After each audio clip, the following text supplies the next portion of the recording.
මල්ලි වගේ වෙලා ඉවරද යන්න. යන්න. කවුද ඊළඟ? ඊළඟ කවුද? එන්න විනාඩි 5කට පොඩි කාලෙට යන්. විනාඩි 5කට පොඩි කාලෙට යන්. විනාඩි 5කට පොඩි කාලෙට යන්. මල්ලි එන්න. විනාඩි 5කට පොඩි කාලෙට යන්. බලන්න දෙයක් නැහැ. එන්න රුපියල් 300යි යන්න එන්නකො.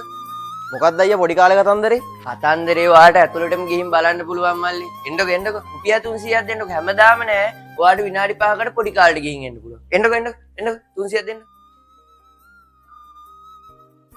ඔන්න අද මේ එන්නකො ඇතුළට.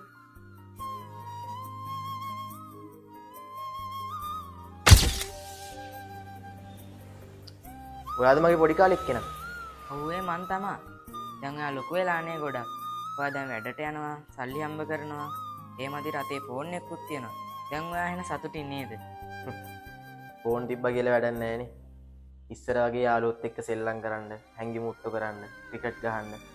ඒවා දැන් කරන්න වෙලාවක් නැහැ. ඇයි දැන් මේ යාළුවෝ කවුරුත් නැද්ද ඔයාට? යාළුවෝ කියලා නම් ගොඩක් අය ඉන්නවා. ඒවට හොඳ යාළුවෙක් කියලා තෝරගන්න කවුරුත් නැහැ. දැන් ඉතින් ගෙදර අම්මා තාත්තත් වයසට යනවා. අයියෝ. ඔය නම් ආයෙත් පොඩි කාලෙට මෙන්න.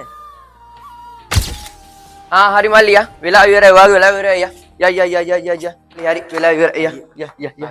අනේ අයියේ මං තව කීයක් කර වැඩි පුර දෙන්න මං අයියට රුපියල් 5000ක් දෙන්න මට තව එක chance එකක් දෙන්න. අනේ අයියේ 5000ක් නෙවෙයි මල්ලි උඹ කෝටියක් දුන්නත් ආයේ උඹට ඒ කාලෙට යන්න බෑ. දෙයි යන්න. එන්න විනාඩි 5කට පොඩි කාලෙට.